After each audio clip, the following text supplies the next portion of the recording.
I see you took the safe road and stopped by for the fast track tutorial.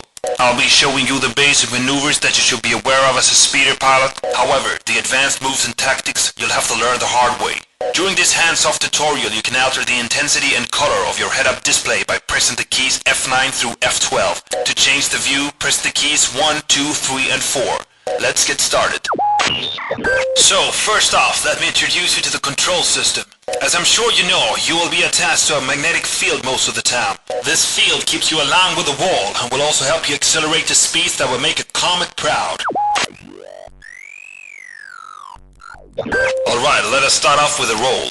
As you can see, this can be used either by pressing the key frequently or holding it down, sliding you sideways around the inner tunnel wall at a desired speed. This maneuver is used for several purposes. One is keep you positioned in the right way when you approach a curve. Always stay on the outer side of a curve. If you stay on the inside, you will detach from the magnetic field or lose speed, this depending on the level of difficulty you've chosen to compete in. Rolling is also used to avoid obstacles. They are red. However, you should always try to run over booster pads that are yellow and cooler pads that are blue to collect fuel for your booster and cool your engine instantly. So, you've seen the roll. Now let me show you the other important controls. As ballistics is about speed, in fact, lots of speed, you need to know how to move forward. The best way to accelerate is to attach to the wall and hit your throttle key. This will accelerate you as long as you hold it down. As you know, there is no limit to the speed you can achieve here. The only restraining thing is your reflexes. Having a very good acceleration on your speeder also helps, of course. You can buy new parts for your speeder in the shop between races. Sometimes you need to slow down. There is no brake on your speeder. Instead, you have the built-in cooler. Its prime function is to cool your engine, but doing so it also slows your speeder down due to the friction cost. Now, having stopped, it is time to use these three controls together. Let us dodge some obstacles.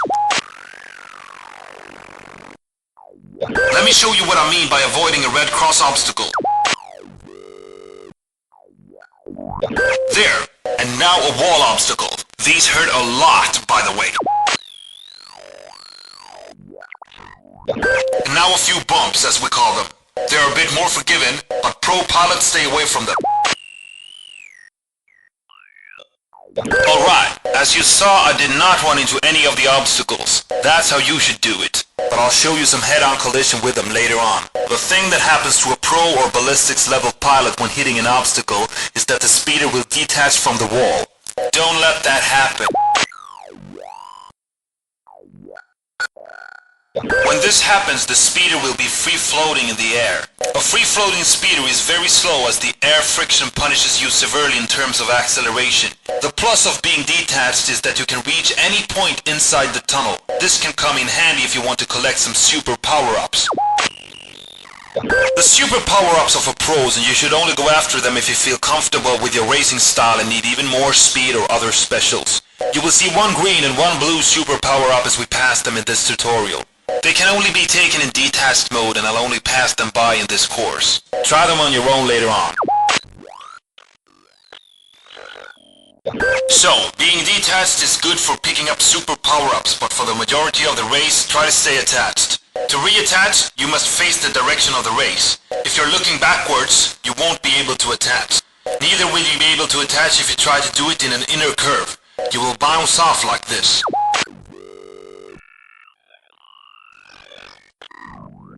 Attaching is done by pressing and holding the attach-detach key. When the attach lights on your head-up display are unlit, this means that you're now attached to the wall and ready to race, like this.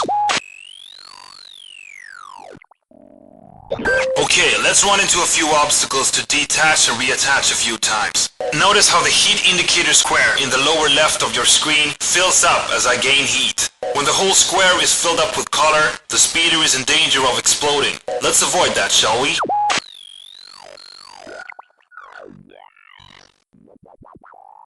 Okay, another way you gain heat is when you use your booster. The booster level is to your lower right on your head-up display. It can only be used when the indicator is filled. To fill up with some booster fuel, run over the yellow pads on the tunnel wall. The longer you stay over them, the more booster you will get. To use your booster, push your booster key and hold it down. Depending on how you build your speeder in the shop, this will accelerate you several times faster than normal, hurling you beyond the speed of sound if you dare.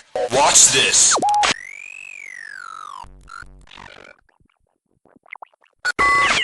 Ouch! Now, hitting things at high speed really gains heat to your engine.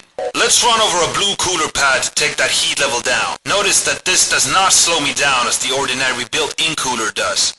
Use these cooler pads to keep your heat level down and still maintain speed. Okay, I think you're about ready to try all this yourself. There are a few things that you should consider while racing, such as the head-up display, the checkpoints, and the finish line. I won't go into that now, as I'm sure you picked it up from your book in the training kit. Now, press the escape key and choose a board to get back to the menu.